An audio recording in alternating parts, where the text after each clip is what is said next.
Story goes like this. Twitter's captured by a techno-capital singularity as schizo-autist revolution and white-pilled love-core lock into commoditization takeoff.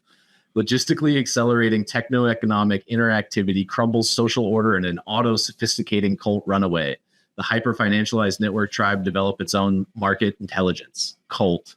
This is like the counter to Kobe saying that market participants are not sophisticated. And this is the chirp back, I guess, from a group of people.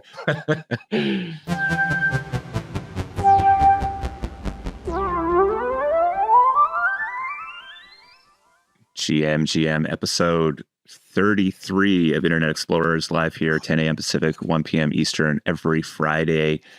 Joined here with Josh. How we doing, Josh? Great, man. I'm great. I'm in transit back to the homeland to see the parents for a week. So doing this from the bedroom of a friend's place, which is always nice. I like this because Josh travels with literally one bag, and 33% of that bag is his microphone stuff. So. Yeah, it's exactly it. And we got Peace Note. How we doing, Peace? Doing good. Cruising right along. What are we eating today? We got a good old-fashioned roast beef sandwich with provolone and cottage cheese. Low on sauce, so it's just like mustard and cottage cheese. That's moving on from that, whatever the hell that is. I'm not a cottage cheese fan here. I don't quite get it. Anyways, it's a whole other conversation, I'm sure. It is June 14th, which means in 6 days, C Club Demo Day will be live and online. There are hundreds, I think we're 500-600 people already RSVP'd. We've got a whole bunch more that are going to come in last minute. It's going to be streamed here on this platform, live.seedclub.xyz, and wherever else you like to stream your. I think we'll probably do it to LinkedIn so we can get to 7 people. I think we're up to 7 people over on LinkedIn who are excited about it. But I'm so excited for this. There's a couple surprises we have.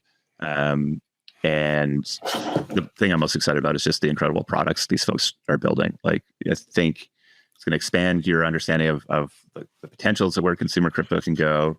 There can be a lot of things you can go do and click and use right away. And then a whole bunch of stuff that you'll probably be able to get on the list to be the absolute first user of, which to me is the most exciting thing. I think if you think about traditional demo days, this is for investors. You're locked away. You get to be a user. You don't get to be part of the building process. And I think this opportunity here for anybody to come and hang out and see the earliest sort of representations of these visions these people are building is really exciting. We also launched a highly regarded quiz this week, which is, you probably saw it on your timeline. And you can go through and do this lovely BuzzFeed style quiz. Literally, the questions are unhinged. The results are even more unhinged. And you're going to want to hold on to the NFT, or at least one of these NFTs if you're joining us on the 20th. It's going to unlock a fun little thing you can go do. So if you haven't minted this yet, you can go to live.seedclub.xyz/quiz. We'll drop it in the chat as well. And go through and just question Cheryl's mental sanity as she put this together. You really need to question what is going on in that woman's brain in the most delightful ways. It's just such a good application of her brain. It's a perfect application for it. Amazing. Okay, so demo day. Is there anything else we need to tell people about before we jump into today's episode? I don't think so. Just show up. It's a very important moment in time for consumer crypto.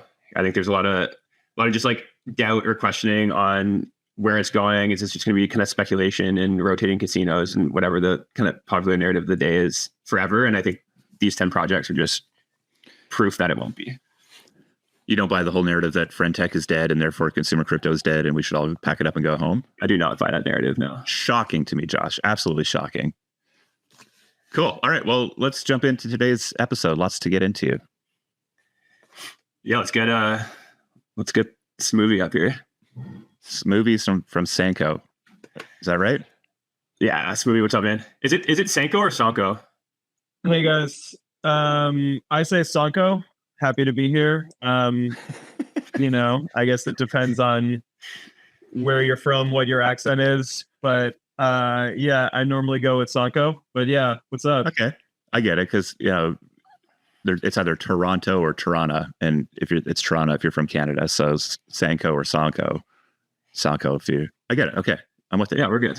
Yeah, man, pumped to chat. I think I've been very intrigued by Sanko. I'll say Sanko for quite a while. I think maybe first came on my radar when you guys launched kind of Sanko TV, and then I've just been like tapping into like little bits and pieces of it. And I think I think the thing that has captivated me so much is just how intriguing each of these like little bits and pieces of like Sanko TV and, you know, the DMT token, which I think is just awesome in its own right.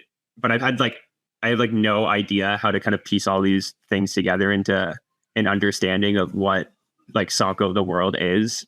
But I've loved it regardless. So I'm excited to kind of get into all of that. And like, maybe that's the place to start. Like, how do you, like, what is Sanko? How do you kind of talk about this kind of like big world thing you're building? Yeah, no, that's true. It's kind of difficult to explain. It's a pretty multifaceted thing at this point. We kind of joke that it's a multimedia conglomerate. By now, it started as a very gaming centric universe, but now, you know, last year we added Sanko TV, which is the first social network essentially in universe Clubhouse. The essential, you know, idea or thing is it's sort of like an all-encompassing universe or ecosystem or whatever network where essentially people can connect to each other through this sort of anything that they want to do, anything that seems fun to us or to people that want to engage with Sanko is kind of within the realm of possibility of what's going to happen. But yeah, maybe to your point, it makes sense to, you know, go into a little of how we started. Yeah, that'd be great.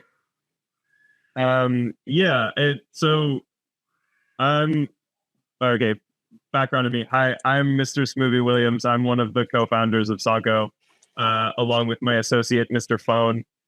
We started working on Sanko together probably around 3 years ago. I think late 2021 is when we started working on things privately together. And the first, you know, kind of just like collaborating on projects were IRL friends.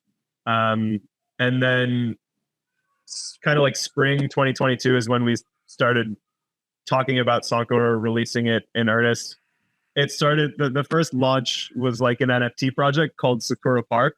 And essentially like the lore or the backstory is that when we like announced Sanko or first started talking about it, the idea is that Sanko is like a gaming giant from the 80s and 90s, sort of like a contemporary of Sega or Nintendo, like a publisher like this that released this like catalog of like classic 80s, 90s games, arcade games, and then went defunct around Y2K due to like really bad business decisions. And that we, as this new entity, as the new Sanko, kind of reacquired all of the titles, the games, the library, and could like re-release these classic games. But that's like essentially all a psyop. Like Sanko never existed. All of this stuff that's like a re-release from the 90s is, you know, original Sanko lore we're kind of creating now.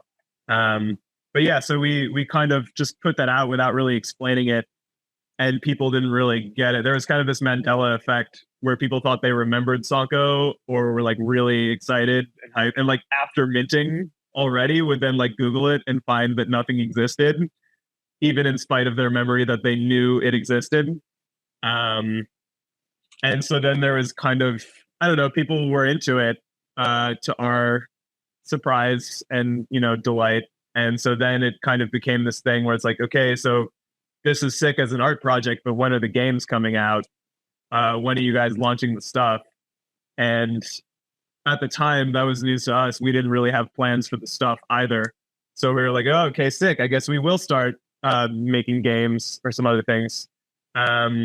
So it kind of grew from there. We started working with other people. We started making the games in earnest. That was May 2022 when the first launches happened, kind of right in between the Luna collapse and then the 3AC liquidation. So it was this very sort of weird twilight where like people were excited. People would be really excited about the project in the Discord or wherever. And then the next week would be this like feeling of like catastrophic misery where everyone was like getting liquidated and, losing everything. Anyway, so starting from there, we kind of worked over the next year to build out the gaming platforms. And so like close to a year later, May 2023 is when we put out the Dream Machine, which is like the first arcade platform with the first couple games that we put out. It's SankoDreamMachine.net. It's like an arcade on Arbitrum. And so that's when we launched the token DMT. It's essentially the sort of like per play. It's the ecosystem token. It kind of powers everything in the universe. So we put out the first gaming platform and did the token then as a fair launch. Anyone, if you had the NFTs, you got airdropped. If you had Milady's, you got airdropped. There was no like pre-sale or seed or angel round. Like no one got any private access to the token. Essentially, everyone in the public could access the token all at once. And yeah, that was around this time last year. It was really fun. I think kind of just by how tokens work or how gaming platforms work, more people got interested. It's kind of like a social multiplier or something. And then we kind of just took it from there. Going then to once that was out, we were like, oh, like gaming is great, but it would be really sick is like if our community had like its own clubhouse, like a place that was like fully for our own network. So we started spitballing ideas for that. And that's how Sanko TV came about, this sort of like all-inclusive social network, which you guys are streaming on now. That's sort of like streaming live video on demand, like you can upload content and like chat room, message board, clubhouse. Fuck man, there's so much I love about that. Yeah, I think both Jess and I are kind of captivated by this idea of like either starting at the point of culture or like starting with tokens and really kind of flipping the kind of the way that network formation has historically happened on its head, right? Like the last 10 years, it's been like chain and protocols, and then convince people to come build, and then try to build applications that justify your existence as a chain. And I think the path that you guys took of just kind of starting with lore and building this world that people cared about and resonated with and wanted to be a part of, and NFT projects, and be like, oh shit, people want more, like let's aggregate this attention and extend like the service area that scene can kind of express this enjoyment on and add products. And then I think just recently you guys launched an L3 as well, right? So I just love this as kind of a playbook of starting with the scene, starting with the community, starting with culture, and kind of the opportunities you have to just kind of expand from there and vertically integrate. And eventually I think there's opportunities to become this big network that a bunch of people are participating in and wanting to be a part of. Yeah, totally. I mean, it all kind of happened organically. Also, like just based on like what we were capable of at the time, like we started with 2 people. Each launch, we've been fortunate that it grows, whether it's like an NFT or like a platform that people can use, social network, the chain. There's this kind of idea in crypto that like shipping is bearish, or like projects being realized or like actually having something real is actually bad. It's the end. We found it to be the opposite. Kind of like we just always want to put something that seems fun to us out. And each time we put something out, each launch, it seems like people, we find a new audience, the audience grows, or something that people are interested in. And like other people who essentially want to be collaborators join. So it's like we were capable of what we could first put out 2 years ago. And then from it growing from there, that's how we were able to put games or the social network or the chain out. So last month,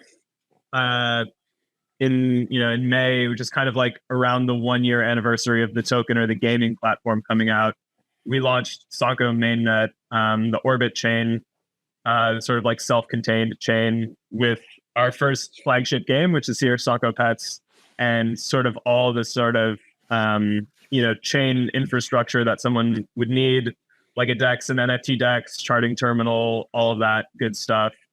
All of that we wanted to do a chain because it sounded fun. And again, it makes sense to have like a hub for all of these things. But if we put something out, we wanted it to have, here, it looks like maybe you need a bun or something to play. Maybe somebody could send him one, or I can. Of course you need a bun. Peace, come on. Get your shit together. I've been sleeping. I burned my allocation. I have no bun. Absolute Sanko peasant over here. Well, it happens. No shame. But yeah, it was like. Oops. No, go ahead. I'll let you finish. I was just gonna say, yeah, we put the chain out last month. Again, it's all kind of an experiment, but yeah, each one of these launches seems to be something that like reaches new people.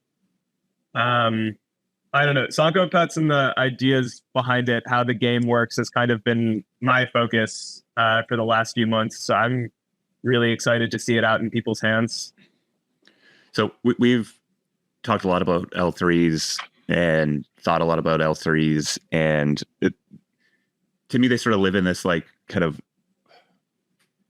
middle ground, right? Like there's a sense of people being excited about them from the infrastructure side of things. And almost like a lot of almost skeuomorphic thinking towards L2s. I think we've sort of seen some early teams make some decisions around around their L3s that kind of put them more into the bucket of like infrastructure. The idea that for there to be value in this narrative is that people need to come build on top of my chain. But there also seems to be this sort of sense that the network can just kind of be a thing, and that it almost like realizes the belief and excitement of a group of people to kind of have a sense of ownership over this network, even if that network is pretty limited in its usage or maybe used in a way that's not like in L2. So I'm curious what your thinking is as far as like where the value from a network comes from. My thinking is, I mean, L3s as a whole, it just democratizes the infrastructure so that different groups of people can access the ability to publish their own infrastructure, kind of control these things or make decisions that maybe wouldn't otherwise.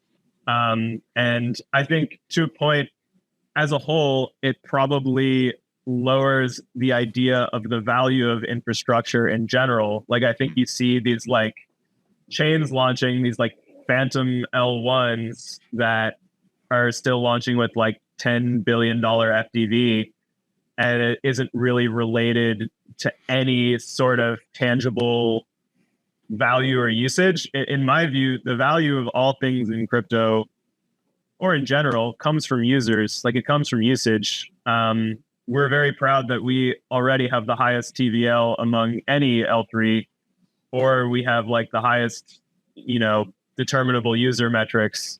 And to us, that suggests, like, my thinking about L3s in that regard is that we want the experience to be no different in a chain perspective than if you're on, say, Solana. And I mean that in a good way, not in the like constant failed transactions on Radium or whatever.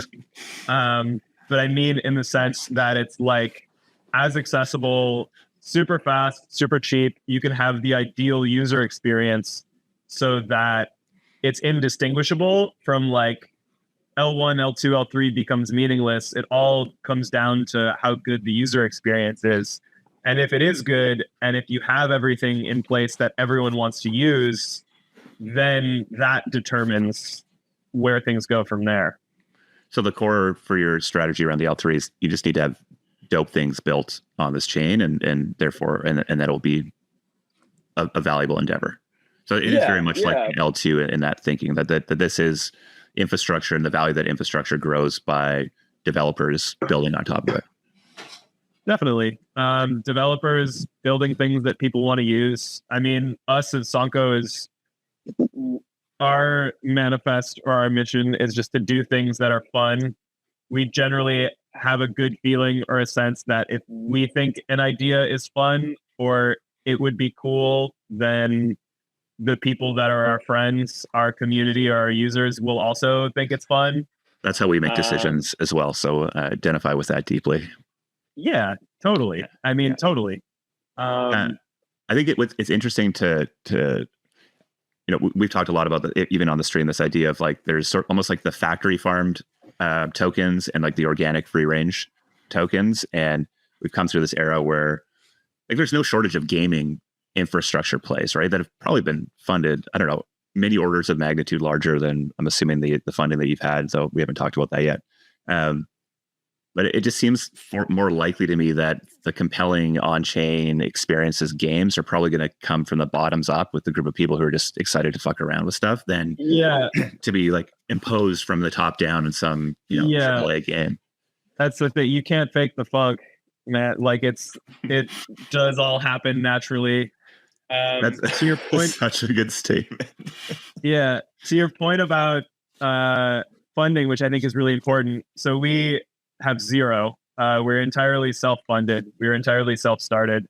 To clarify, it's like myself and Mr. Phone, the founders, we didn't, quit our IRL jobs well into the life of the project. I think probably people would be surprised the extent that we were still working IRL on things.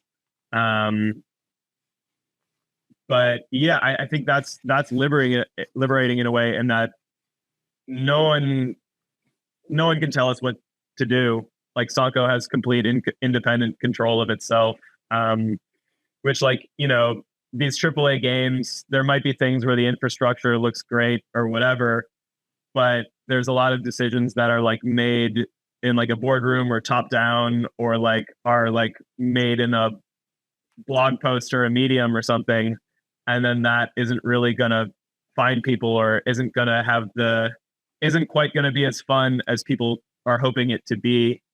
I think that's been our plan, is to do everything organically, hoping that would work, and that's something that people would like and would resonate with. And I think we've been very fortunate thus far to find that it does interest people. Can we talk about DMT maybe more specifically, and your like intention when you launched it, and then also kind of what it's grown into? Because I think it's also so core to this, whatever, kind of like organic, kind of free range, you can't fake the funk idea. And I think there's so many people kind of go this, I don't know, points, overhype it, kind of big drop, chart goes straight down, everyone's pissed, no one actually cared about it in the first place. And I think you guys kind of came out with it in like the complete opposite way, which has obviously been, incredibly useful for community building and just allowing the people who have been here to, get meaningful exposure and support the project. So we'd love to just hear kind of like the initial, like when you decided to launch it, you didn't have a chain. So why did you decide to launch it? And then kind of how do you think about DMT today? Yeah, I mean, that's a great point, or a great question. I mean, we personally have a big background in crypto. I mean, we're as users, as retail, we've both been into it probably since around 2017. That's myself and Phone, the other founder. So we have a lot of experience of using things, and what kind of our wishes for like a product or a network could be. Like, we remember Jewel, or we remember, SBF, FTX coins like Serum or whatever, that were essentially high FDV down only. We kind of, I don't know, it always feels like naive or waggy to say aloud, but we are kind of like crypto true believers in the way, like the core tenets of crypto, of like cypherpunk or fair launches or things without pre-mines, etc. That appeals to us. Not that we're like extreme zealots about some of that.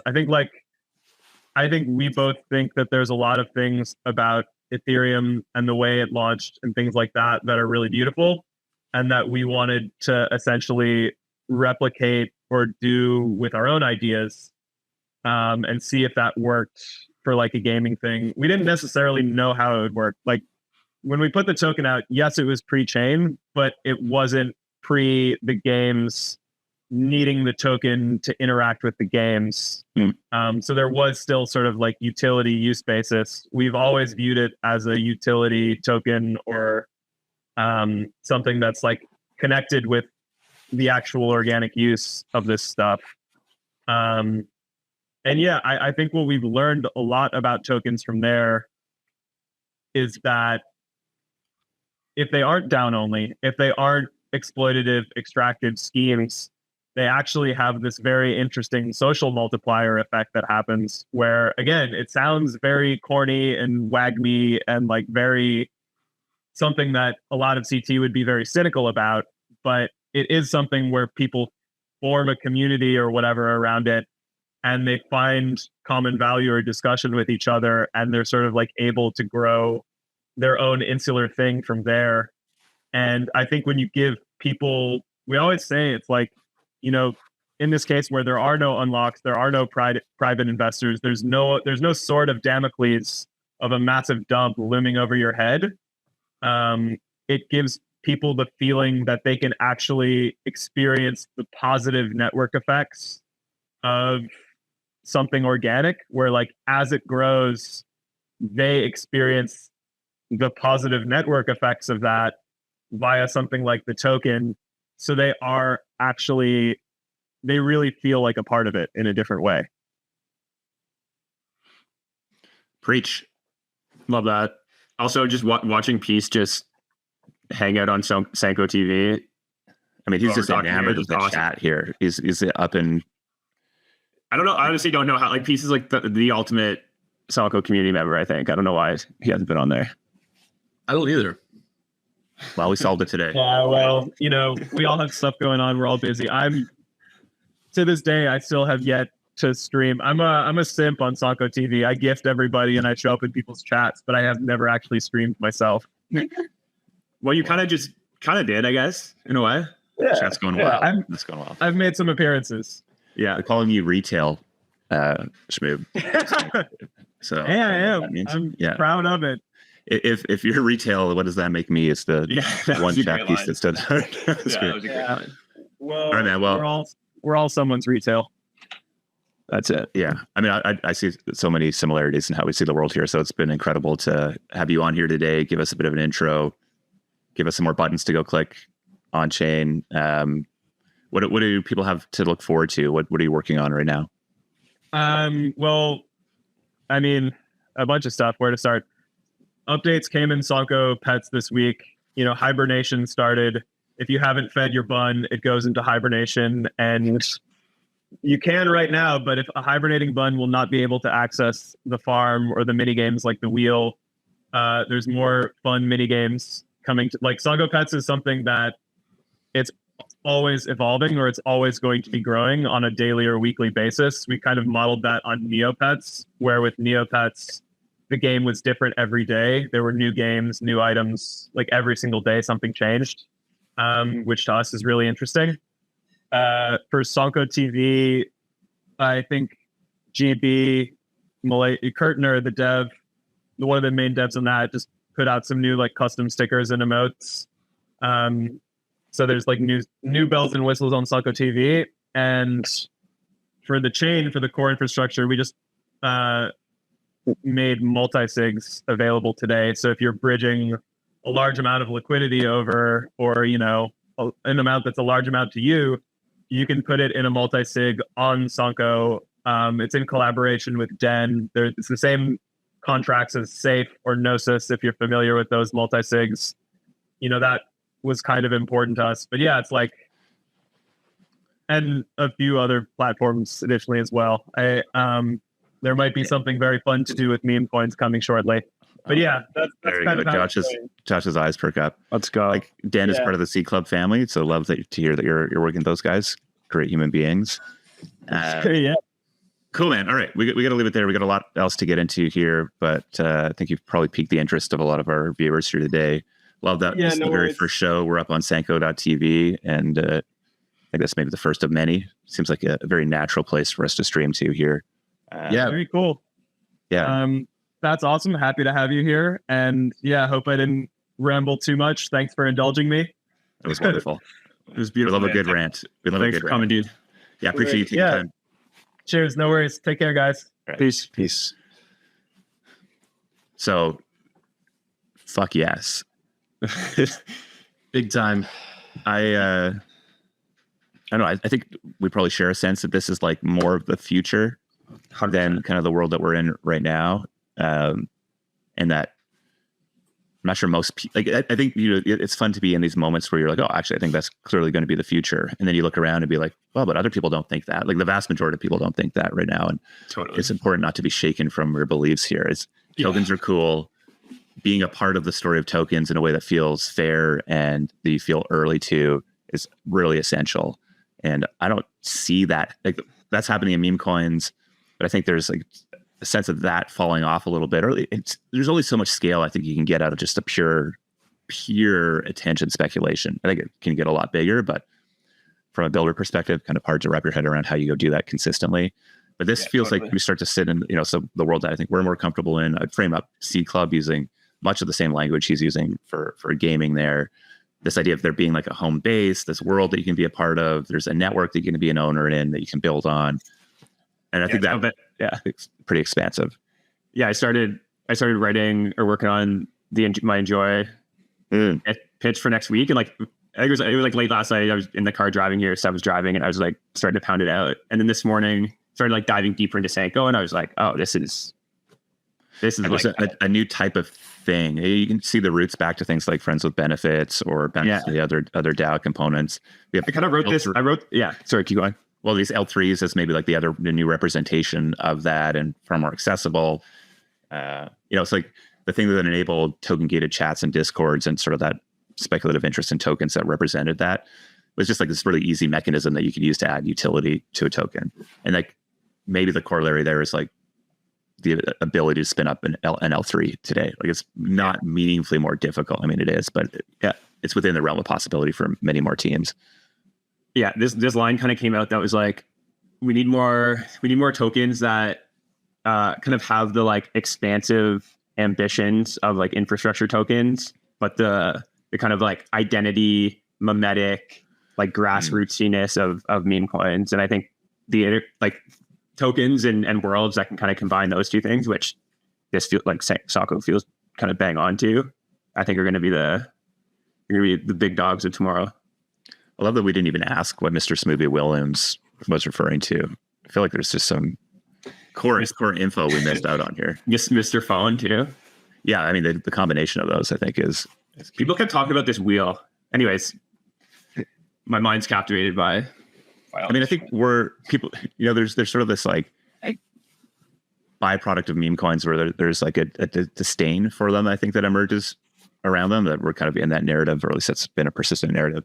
I think we're going to have a version of that around some of the early gaming products that really hit. So if you look at what's happening in the Telegram ecosystem, which, you know, we're increasingly interested, those games look pretty lame right now, right? Like why do I want to tap a button and get some rewards? Or, you know, there's going to be a lot of mini games, a lot of like, you know, think back to the early Facebook games, etc. But my God, are they generating a ton of attention? Mm-hmm. And so I think there's going to be, again, this like, you know, like, oh, if I want to be a serious product, do I want to be building growth loops on Telegram and adding in these like cheesy incentives that are the things that are ultimately going to work? But I think that they're going to work, and that's going to bring a lot of people into using them. And then again, the question will be, how do we go use them in longer term ways rather than just purely short term ways? So 100%. Be prepared to be disappointed in some of the products that come out here in the next little while that hit, because they're going to make your over intellectualized brain go, fuck. It's the story of crypto existence. Exactly. In the best of ways. All right, let's rock and roll.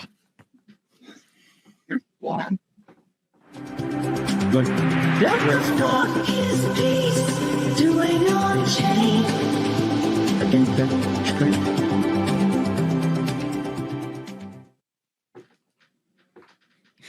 Of course. Nice. Nice.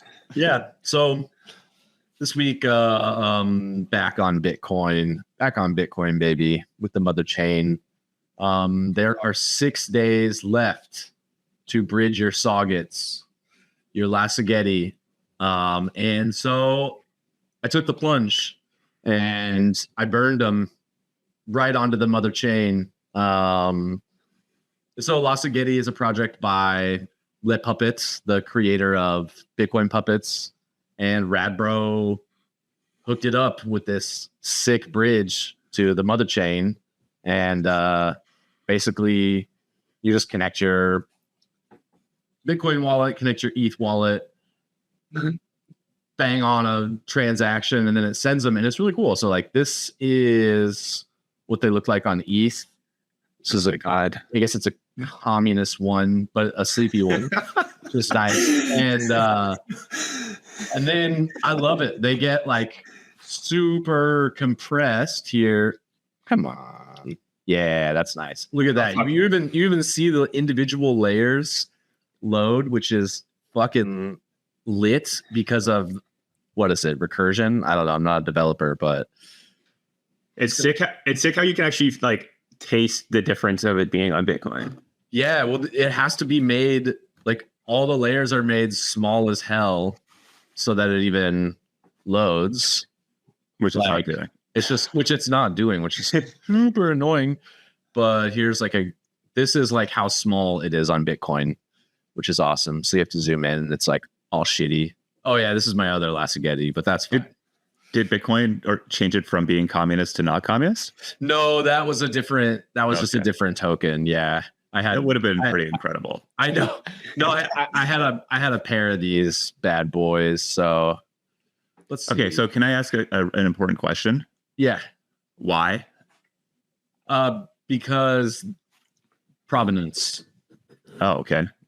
Yeah, it's just cooler. I don't know. It's literally stored on chain now.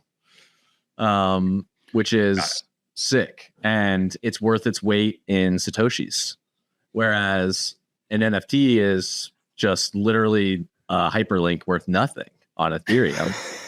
Not even worth its weight in Ethereum, and it's stored on IPFS. So it's gained mass. I'm with you. I'm with you on that. So actually, it just makes a ton of sense. Yeah, and it's cool. Like if you see the way it's loaded,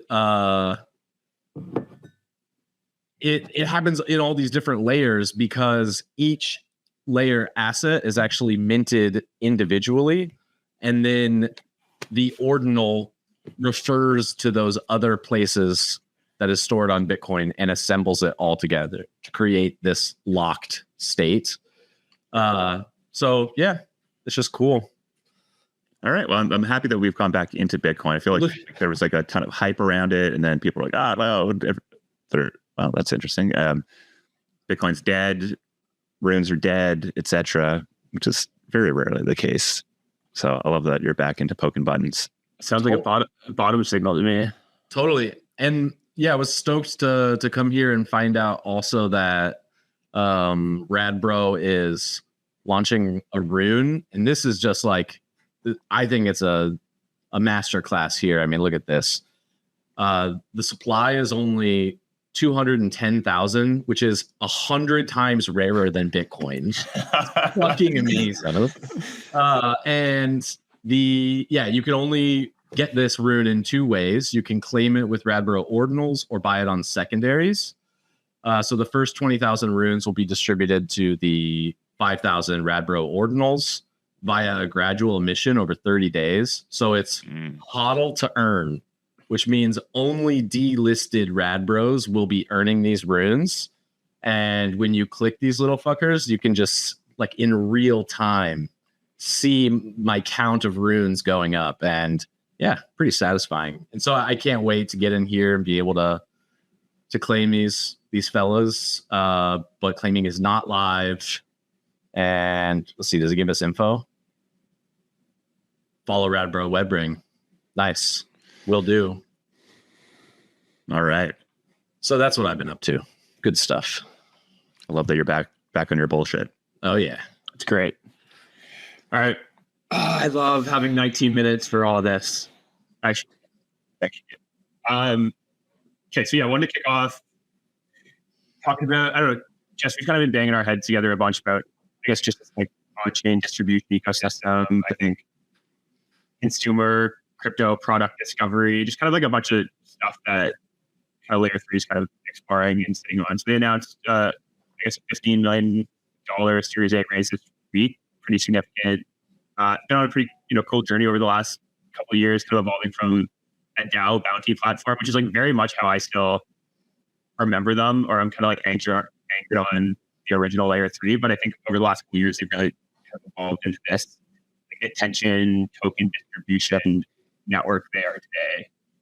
I think what's pretty powerful is which again, the lattice Manic lender, you see your laid out in a 30 rows, they're actually like a top 5 product across Arbitrum, Optimism, and Base, which is pretty impressive. So I think just kind of highlights the demand for better opportunity discovery on the kind of consumer retail side, and also just, of course, the eternal need for distribution and usage on the kind of product or protocol or kind of network side. So, kind of imagine a core path for people onboarding into crypto is going to be getting like hooked by some app that whatever speaks to some like desire need they have. They'll play with it, be like, oh, this crypto stuff's kind of cool. And then like what next is kind of an important question to be able to answer. And I think there are kind of a number of projects kind of running at being that answer. What do you think? Oh, go ahead. Yeah. I mean, I think I've been thinking about this a lot, because I think there's Galaxy is another one that I think has come out of the Binance ecosystem. Obviously Boost, another one. They're trying to go at a general, even like Daylight Launchcaster. They're kind of in this like, yeah, I think there's like almost like two approaches here. And one I think is going to seem really easy to get excited about, and the other is going to be harder to get excited about, but I wonder where the value flies. So like there's like a model that gets run by folks like Layer3, where really you're trying to go out and do as many interesting partnerships. Like the more compelling the experiences you can offer to people, the more likely people will come and sign up for your platform. And in crypto, that's like you get exposure to airdrops. And so by coming up with that really simple marketing message, they're able to generate an absurd amount of users, right? There's like millions upon millions of users across these different platforms. But I think the core question is like, are those valuable users, or how valuable are those users are? And so I think from like a platform perspective, it's valuable because you can point to being the number one, a large user of all these different chains, having a huge number of people who've signed up. But there's, and almost you can kind of like brush aside the fact that like a lion's share of those will probably be bots or Sybil attackers, et cetera. And so probably very strong from like a network narrative, underpins the token launch, et cetera. Big question mark around the enduring value of that in my mind, especially since so many of these have used each other to kind of like siphon off attention and kind of grow up. Like there's just kind of like this parasitic. When you kind of see that when you look, actually, yeah, piece that Mary tweet that I shared, I think sums that up really well. Like the vast majority of users on these platforms are bots. And I think, because of that, you actually see most of the like customers of the platform they're like the things that just want transaction numbers, and they're just trying to aggregate liquidity. So it's DeFi, it's protocol, it's chains. So like, yeah, to your point, like the big question is, all these like social or more like culturally motivated projects that are, coming down the pipeline, things like Sanko, right? Who have these huge opportunities. Obviously you're going to need distribution and to, find the right people who are going to care about their thing, but it's probably not going to be in the same place that, the protocols are going to go. Yeah, I agree. I think, and speaking with the Layer 3 team, they're talking about wanting to turn attention into a commodity. It's kind of like the core idea that you can, if you need that as part of for your product, you can just kind of like go buy it, like you buy sulfur or whatever, right?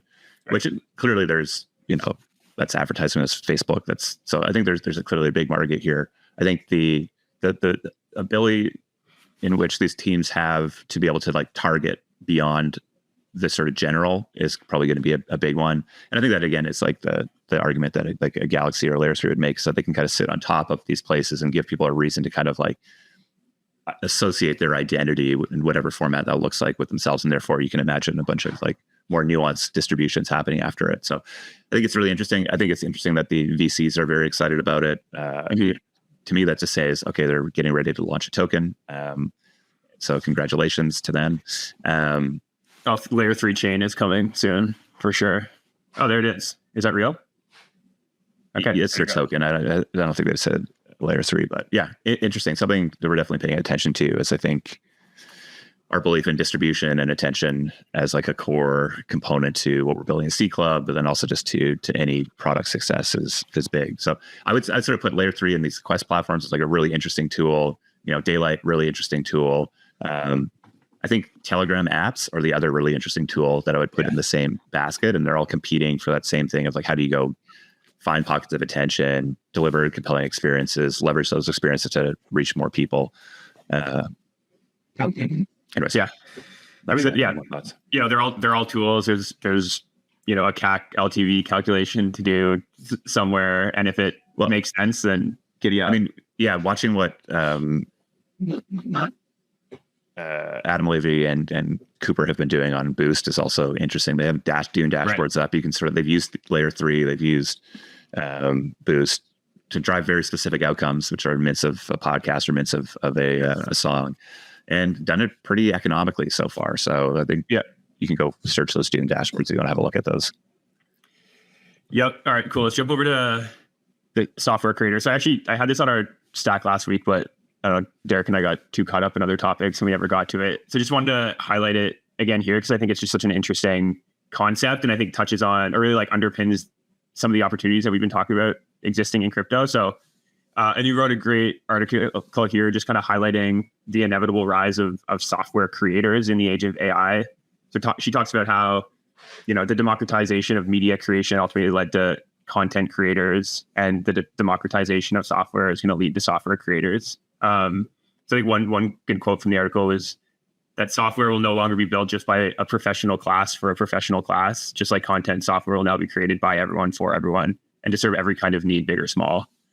So I think, just kind of highlights, I think the two kind of crypto opportunities that I think feels very relevant to is the one is like ephemeral apps, right? Like the opportunity to lean into the like episodic nature of the internet and our attention and really build companies around launching intentionally ephemeral apps. And, if that gets easier and easier to launch, really like all value is going to kind of flow and get captured by like the most creative and captivating brands. And I think we're just very excited by crypto as a insanely powerful tool to actually, capture value and monetize, attention, these attention spikes on these ephemeral apps, and, ultimately like store the desire to be a part of like the world that's launching these ephemeral apps potentially in tokens. So I think that's one interesting one. And then I think the other one is, I think we've talked about a bunch, but the idea of like anything apps or, individuals and communities being able to just build things that, aggregate protocols, aggregate identity data, aggregate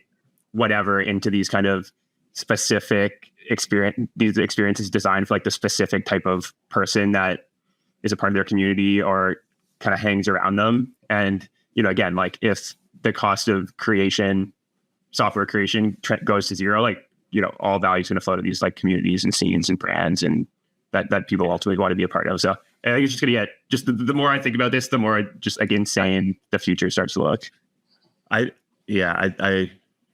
like agree with so much of that. And I also think it's definitely going to be overstated in the short term. And I think maybe I think content's maybe an incomplete way of framing this, or maybe like what you've seen in content is like a democratization of the ability to publish, but really there is a new expert class that's emerged there, right? And it took a much longer in media because it took longer for YouTube to exist. But like there's clearly a major difference between somebody who's professional at YouTube versus the rest. And I would assume that the professionals at YouTube are getting the lion's share of the value or attention there. And so I would frame this as more of like an expansion of the professionalization of software.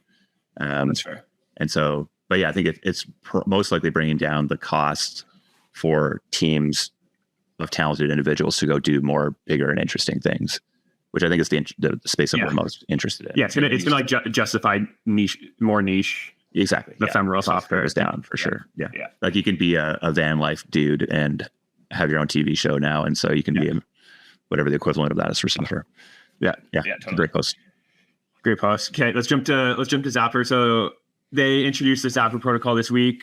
Really focus on like incentivizing the interpretation and contextualization of on-chain information, which it's a mouthful, but pretty cool. So basically, they're using their Zap token to like reward people who basically make sense of on-chain actions and contextualize them in ways that are like reproducible and kind of broadly useful to other people. And then I think the Zapper token is also going to be used as like payment for data to access it. But I think where this gets interesting is, we've long kind of seen just on-chain transactions and on-chain existence as like social media or just media more generally.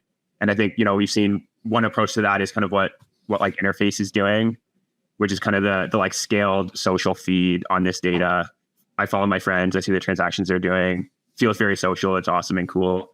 But I think the thing that, we've wanted, I think specifically you've called out for a number of times, is the like less scaled version, but like kind of the more like editorialized kind of focused version of that, which is like the, surfacing, basically creating like media entities around just like surfacing and editorializing like the most interesting on-chain content. In kind of like I think you've used like the tech meme for on-chain transaction. And I think Dan was casting about it the other day too. We've had conversations around that with Interface a bunch. I think they're going after a different opportunity, but it just still feels like an obvious thing that let's just go build the damn thing, man. This is annoying to me at this point. I agree. Yes, I want that. I agree. I want that. Give me a front page so I can see what the cool shit that's happened on the chains today was, and we can automate the shit out of that. Okay. Yeah. Anyways, maybe we'll. If somebody wants to go build that, come talk to me. How about that? Exactly. Okay, Rug.fun. Yeah, just wanted to bring this up again. So obviously we had worm emoji on, I think maybe a month ago, and I think just seeing, running at a pretty interesting idea of just like, creating, using meme coins as social primitives for, games and experiences, and can you build games and experiences that, potentially aggregate attention and like social consensus in ways that like set up meme coins for success in ways that, you just see like a wasteland of tokens and kind of broadly dispersed attention and liquidity on places like Up.fun. So I think when they kind of ran their initial version, which we talked about, basically tokens compete to like steal liquidity from other tokens, and they get aggregated to like the first and 10th finisher. I think what's cool is they ran a few, some things worked, some things didn't, kind of went dark and just relaunched the V2. And I think just seeing what they've changed is pretty like informative. So the kind of core major changes they made is like, one, previously like the tokens would only get deployed to Uniswap at the end, and it was only like the first and 10th token that got deployed. Now any token that reaches some threshold gets deployed. So there's kind of this like, there's trading and speculation and price volatility like during the game, which I think just makes gameplay way more fun. And then the other, I think, really smart move they made was now instead when the liquidity gets routed from like the 2nd to 9th tokens, it doesn't just go to liquidity of the 1st and 10th token. It actually goes to buy and burn tokens of the 1st and 10th. So I think that just creates way more like, again, price action, more speculative kind of surface area there. And then also the liquidity that goes to the 1st and 10th token people get to choose like when it gets deployed. So there's like a bump button that people can pay to push that'll actually deploy the liquidity to go buy and burn potentially the token they care about. So I think they've kind of like layered on some more gameplay. I think made it more speculative and fun, more reasons to kind of like continue, I think, playing the game throughout the process. I think there, bigger challenges remains that the memes aren't good on there, and they're mostly just like copycats of other things that have already broken out and like have social consensus. So I don't know how they kind of become like the place to go launch versus just some place people come to play some like very short-lived kind of ephemeral game. But I don't know, cool to see just the evolution of these products and kind of following along with the learnings in real time. Nice. And then Far Terminal. So yeah, Carlos, it's funny. I was like when this came up, I was like, I think I casted about this a while ago. So I dug up a cast from like 4 months ago, and I basically asked for this exact thing, but he made it so you can now one-click launch channel tokens or channel coins if you're the host of a Farcaster channel, which I think is pretty cool. Who knows what it becomes, but you see a bunch of people already kind of experimenting with it and trying it again. I think it get really interesting if they also kind of build in the like tipping or like social distribution kind of infrastructure for that channel. I think if they bring in kind of more like social context to the trading, obviously there's like a client opportunity down the road if like channels having coins become ubiquitous. But I think it's a pretty interesting experiment. He launched 24 hours ago, has like maybe a couple $1 million in volume already. So worth paying attention to, I think. Yeah, lots of interesting. I think there's a huge gap in infrastructure to support meme coins that want to be more than just meme coins. And I'm not convinced that channels are the right structure there, but I think it's an interesting starting point. Yeah. Yeah, I mean, it seems like we've had a bunch of these sort of experiments with like Rally or, Roll and the ease of launching the token. It was never the challenge of launching the token that was the hard part. It's like making them compelling and innovative and, valuable was kind of the hard part. So I don't think this removes that, but it definitely does create a pretty simple social context. Yeah, it removes a bunch of variables that you could probably bootstrap off of. So yeah, highly likely that somebody comes in and does a novel token here with a channel dynamic at the core. And I think it helps build like, trust or some guess that it's going to be something if the channel lead like only the channel owner can actually launch the token, right? Right. If you launch a channel coin of a channel that you're like the person is like actively managing and there's like 10,000 people in it, there's probably some reason to believe that something interesting could happen. Yeah, cool. Yeah. All right, Peace, you got some lightning round for us? What do we have? I think we have this. We have this. We got more. There's more. On-chain social is better. I mean, it's beautiful storytelling. It pissed a lot of people off. They didn't see themselves listening there, which is kind of funny. And I was like, that actually probably worked as well. How about this one? Oh yeah, that's a good one. What the hell's this? Eat my shorts, Layer 3. One day, $20 million. Instantly, Remilia's coin cult. Guess we got to read the white paper. I only have like 500 words in me, but yeah. I don't think we get it. But yeah, I don't know. Just a cool thing. Insane. What is it? What is cult? It's their coin, the Remilia coin. Okay. And they ran a pre-sale and raised $20 million in like a couple hours or something, right? Yeah. This is what the Beetle game was for. So thank God I had some Beetle game points. So I got an Allo in, even though I missed the pre-sale, but an Allo to buy, or you got like an airdrop. I'll get dropped some Colt. Yeah. Nice.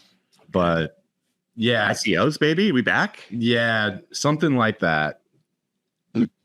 Sick. Yeah. But I need to read more, but it is an interesting comp to Layer 3, I think. Tell me more. Well, because it is an entirely social and aesthetic thing that transcends all these different chains, and it like really doesn't matter where this token is because it's actually about the group of people. Dude. I love it. Seeing a trend emerge here. Yep. Start placing bets, baby. I mean, this story goes like this. Twitter's captured by a techno-capital singularity as schizo-autist revolution and white-pilled love-core lock into commoditization takeoff. Logistically accelerating techno-economic interactivity crumbles social order in an auto-sophisticating cult runaway.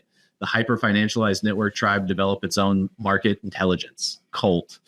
This is like the counter to Kobe saying that market participants are not sophisticated, and this is the chirp back, I guess, from a group of people. I love that they call it the Milady Cult, which is very on the nose, I think. Yeah. Amazing. Alrighty, we're at the top of the hour. Thanks for hanging out with us today. Another reminder, come hang out with us next Thursday, June 20th, demo day. It's going to be a wonderful, wonderful hour-ish, full of surprise and delight. And man, these teams are they're so good.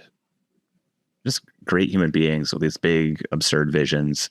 And they've all made incredible progress towards them over the last couple months. So excited for you all to get to experience that.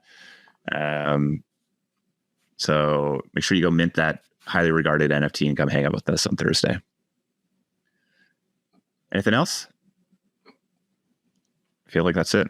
All right, folks, we're back here. Well, we'll see you next time on Thursday, June 20th for C Club's 7th demo day. It's a short week. Time is right, baby.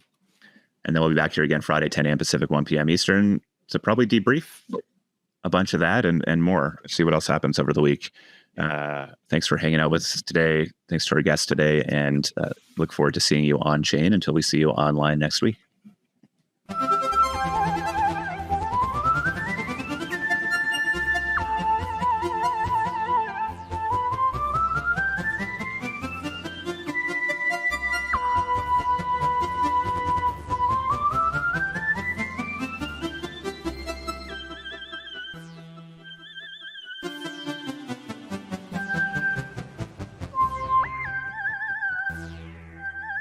Bye.